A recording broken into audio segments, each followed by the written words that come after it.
Another YouTube adpocalypse. Let's have a look. Good morning everyone, I'm Florian Heiser and welcome to this episode of Heiser Says. I thought today we'd talk about the YouTube adpocalypse. And don't worry, I've got my Stein, as always, by my side. So YouTube issued a official blog announcement on the 5th of January. And here they're taking a harder look at harassment. Now, I recently watched a video from Computing Forever where he was discussing just changes to viewership from January, how his views have decreased. And the same thing happened to Independent Man, apparently, and Stefan Molyneux, and a few other people on the more, shall we say, conservative side of thinking. And this makes it very clear. This makes it very clear what's happened. But before we go into this, before we discuss what's happening with Crowder and Fox Media and all these other things, I thought I'd just show you a little bit about behind the scenes of being a content creator.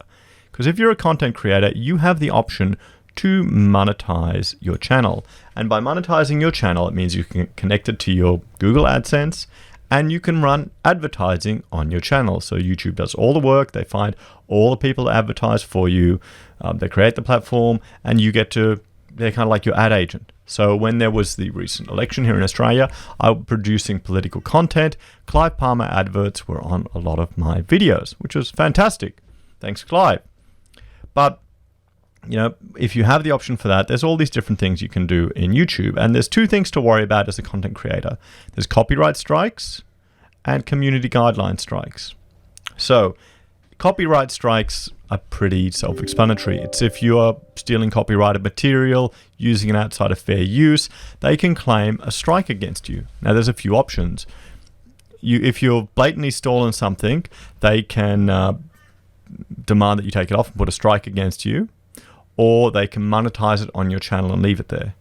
Now, as you can see, I haven't had any copyright strikes, so that's all good, but I'm not really like downloading movies or, you know, taking clippets or things like that. The worst I've had is ABC monetizing some of my videos because I referred to their content. And I probably showed a bit too much of it before breaking it up and adding commentary to it. I could probably challenge it to say it was fair use, but it's more hassle than it's worth, to be honest.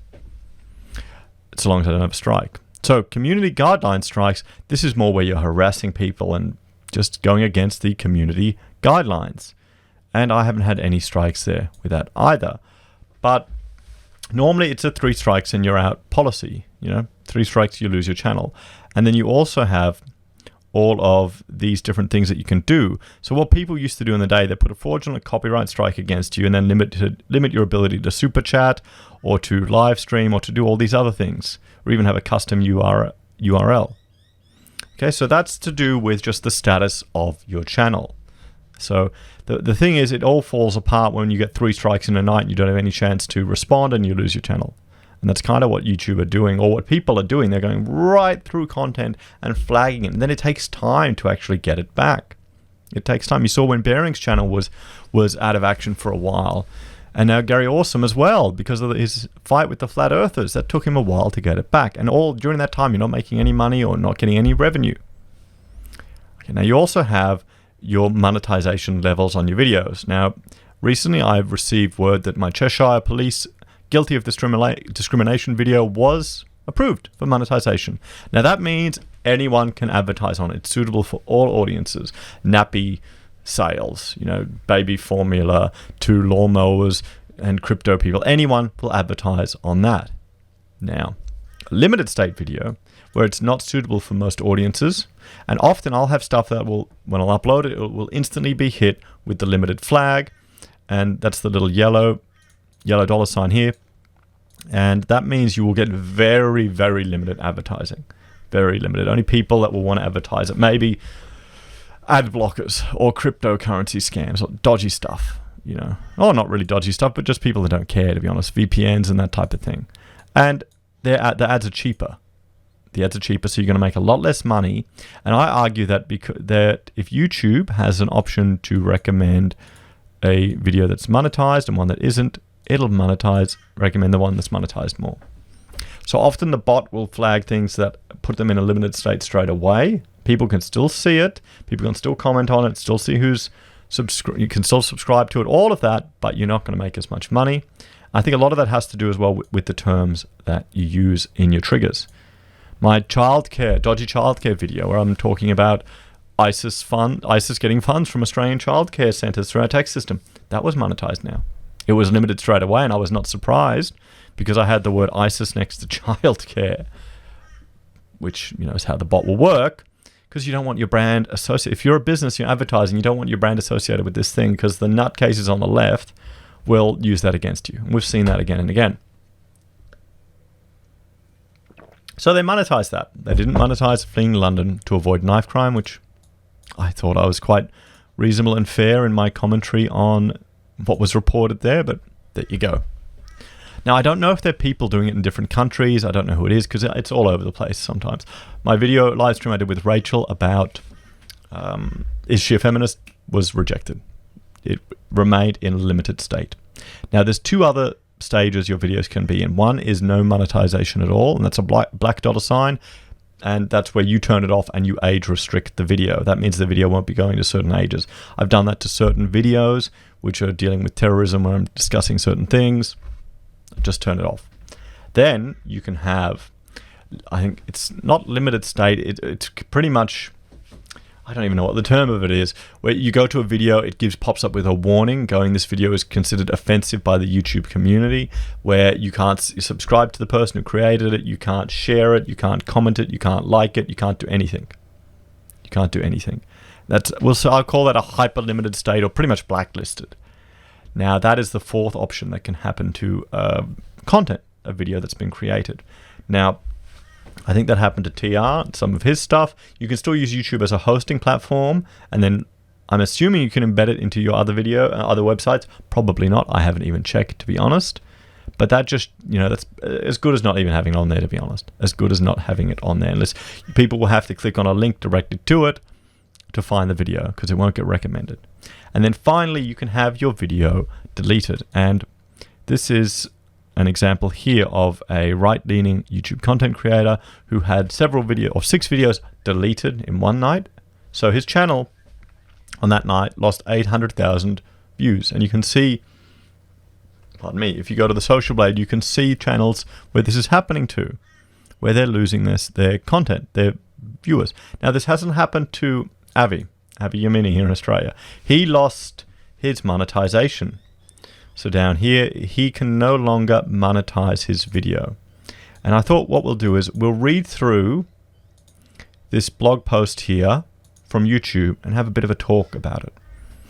There have been a lot of questions over the last few... as well as monetization, you can get your channel outright deleted. Now that's when I'm assuming they fastball you with 3 community guideline strikes straight away. So they just find it, go boom, boom, boom, even go right back through your old content to find something, and then just delete your content like that, delete your channel. Boom, real quick. I think that's what happened to Bearing. I think he got 3 copyright strikes because he was using a copyrighted image, and boom, they got him straight away. So it's not like you get 3 warnings. If the warnings happen instantaneous, this kind of system falls apart. So let's have a look through this official blog post. There's been a lot of questions over the last few days about our policies on harassment, particularly around 2 YouTube creators, Carlos Maza and Steven Crowder. Now, I wouldn't call Carlos a YouTube creator. He is an employee of Vox Media, and Vox Media put out the videos that he's featured in. He doesn't have his own, well, I'm sure he does on the side, but his primary source of income is a wage, not from AdSense revenue. These are important issues that we'd like to provide more details and context than is possible in any one string of tweets. Good point. Since YouTube started 14 years ago, we've focused on providing a platform where anyone can broadcast themselves, connect with people, and share their voices and their experiences with the world. This has brought a lot of good, like Julzi, I'm not even going to pronounce that, who founded the Smart Brown Girl movement to empower women of color. Yeah, I'm sure. Yeah, okay. Matt Pat, a game creator who, along with his fans and other creators, raised over $200,000 to combat mental illness. It's interesting they're featuring these two, but I watch World of Tanks Let's Plays, and there's a guy, Quickie Baby, he did a 24-hour stream and raised, I think, 20 grand or something, just in that one stream for I think, mental health or a charity or something. But, gamers can get together and do amazing things. It's also created many challenges. One of the most important issues we face is around harassment. We enforce our policies here rigorously and regardless of the creator in question. In the first quarter of 2019, we removed tens of thousands of videos and accounts for violating our policies on cyberbullying and harassment. We also removed hundreds of millions of comments, many of which were flagged and removed due to harassment. Well, yes. I mean, I think it comes down to the individual person. I see a lot of just horrific, disgusting comments on YouTube that I ignore. You just build up a tolerance to it. I treat them as interactions that help the algorithm, so I may be a bit of a bastard and kind of prod people. It's probably not nice, but yeah, even trolls have a use. That said, policies need to keep up with current problems. One particular challenge we face more and more these days is creator-on-creator harassment. It's an issue that Suzanne addressed in her latest creator letter. We update our policies on an ongoing basis to make sure they're current. Just today, we took another step in fighting against hate speech, and our responsibility to reduce the spread of harmful borderline content. Now, this here is the issue. They're shifting the window. They are shifting the window away from what they consider as harmful content. They're moving more. So here's the Overton window. Same thing. It's the same thing as I've been talking about in my other stuff. They're moving it more to the left. So if you're here, your content is here, and this is all right-wing, evil, they're shifting it to the left. So your content is kind of screwed. That's the concern, because they'll keep shifting. Anyway, we'll get back to this. As mentioned, one of our upcoming projects will re-examine our harassment policy as well. As an open platform, we sometimes host opinions and views that many, ourselves included, may find offensive. These include edgy stand-up comedy routines, a chart-topping song, or a charged political rant, and more.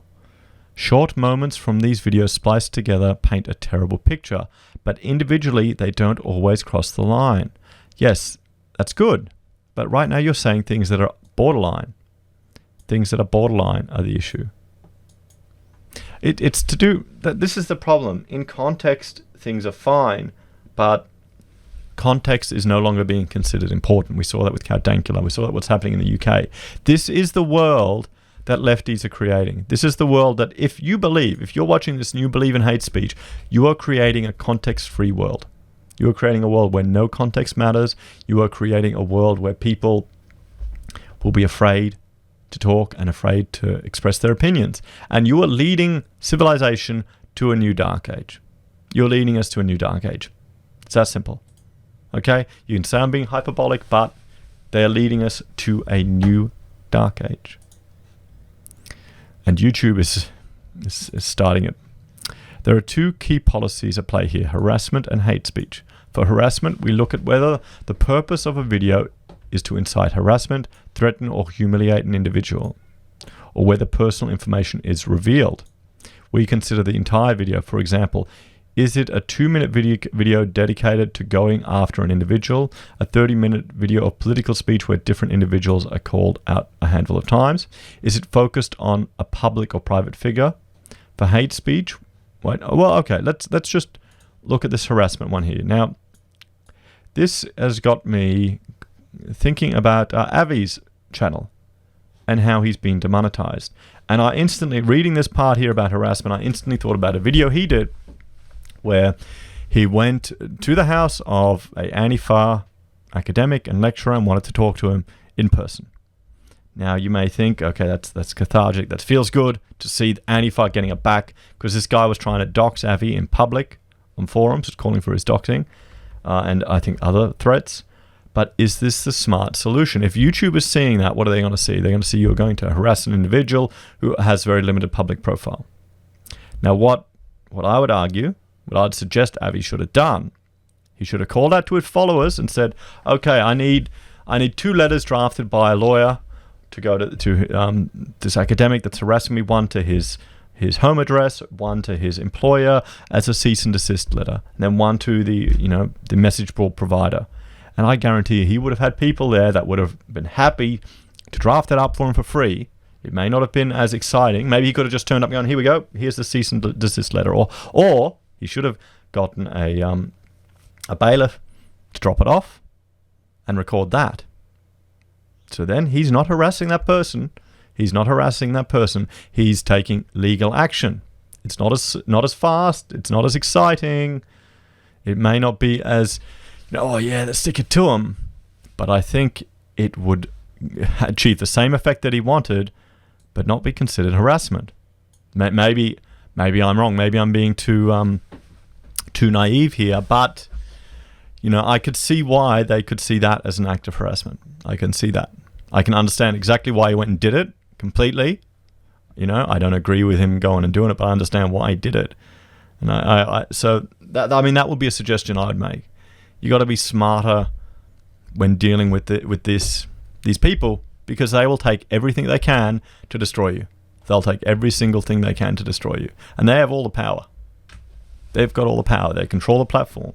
I mean, Trump is looking at addressing this, some of the attacks, but I don't think that will, they'll still find ways to remove people. They will still find ways to remove people. So, for hate speech, that wonderful term, we look at whether the primary purpose of the video is to incite hatred towards or promote supremacy over a protected group, or whether it seeks to incite violence.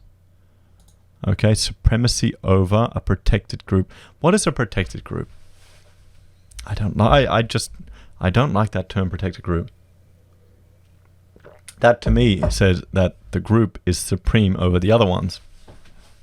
To be clear, using racial... here we go. We're going to find out what the protected groups are. To be clear, using racial, homophobic, or sexist epithets on their own would not necessarily violate either of these policies. For example, as noted above, lewd or offensive language is often used in songs and comedic routines. It's when the primary purpose of the video is hate or harassment. And when videos violate these policies, we remove them. Not everyone will agree with the calls we make. Some will say we haven't done enough. Others will say we've gone too far. And sometimes a decision to leave an offensive video on the site will look like us defending people who have used their platforms and audience to bully, demean, marginalize, or ignore others. If we were to take all potentially offensive content down, we'd be losing valuable speech. Speech that allows people everywhere to raise their voices, tell their stories, question those in power, and participate in the critical cultural and political conversations of the day. Well, yes, that is a very good point. That is a very good point. I hope they stand by that. Even if a creator's content doesn't violate... here we go, here's the real issue. Even if a creator's content doesn't violate our community guidelines, we will take a look at the broader context and impact. If their behavior is egregious and harms the broader community, we may take action. So here is the big issue. And this is the issue I have with them. This is the issue I think we all need to have with them. They are even if you don't violate the community guidelines. So here, you've got no community guideline strikes. Even if you don't violate it, they'll look at the impact you will have on the broader community. So just think about that. That can be manipulated. What is a broader community? It's people who can get the most political action and voice and sound. Who's that? How are they going to do that? How are they going to articulate that? How are they going to influence the people in YouTube to take action? We're seeing that happening. We're seeing that happening exactly with Vox Media and later with Crowder. But we'll get to that. They're talking about that now. In the case of Crowder's channel, a thorough review over the weekend found that individually, the flagged videos did not violate our community guidelines. Okay, so he's good. But, there's always a but, isn't there?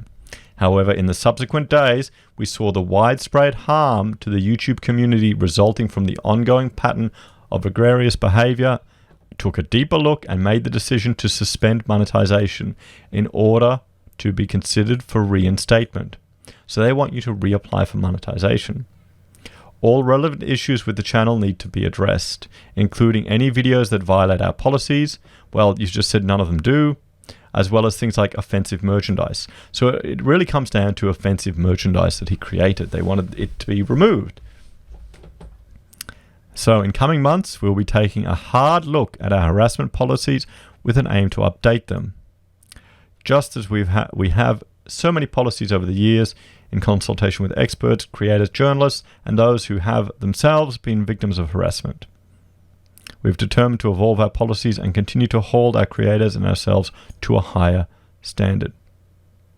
So, you can see here that even if you do not violate their guidelines, even if you don't violate their guidelines, you can cop it. So, I mean, it's the same thing as Patreon.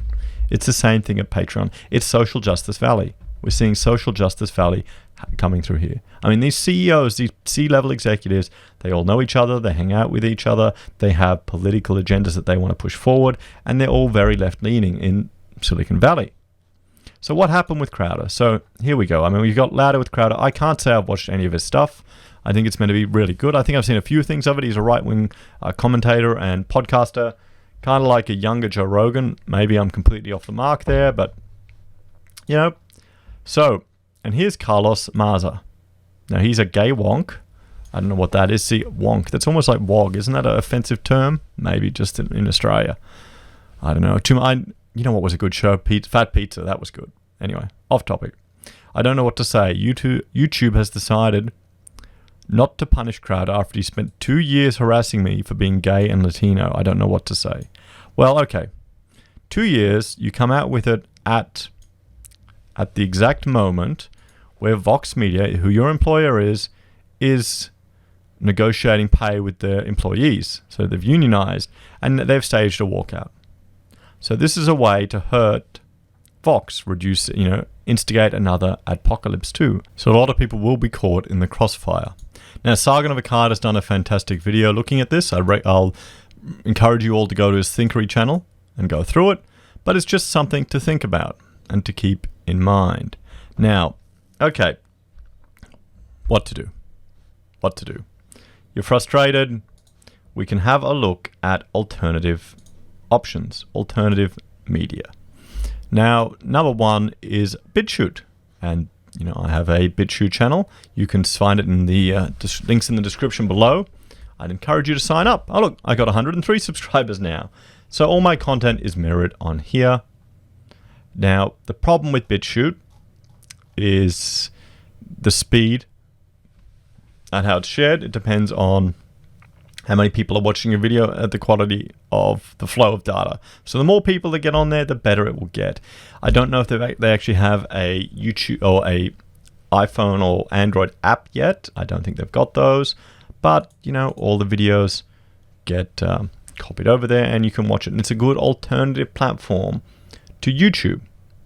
And it can host videos of similar sizes to YouTube. So I've got no problem putting content out there. But you can see here how it's loading up. A little slower than I would hope. What's going on? Anyway, next is Minds. Now, I also have a Minds here, and my link is in the description below. Now, how many subs do I have at Minds? I'm a little bit active on Minds. I've got 162. I'll share my content usually from YouTube.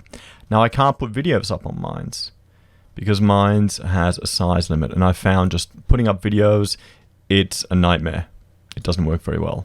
You can see BitChute's going a bit slow there. So they have an app, and you can earn, use their cryptocurrency. Like, see here, I want to boost this one. I can boost it and get more views on it. So there's a crypto backend to it, and they're meant to support free speech.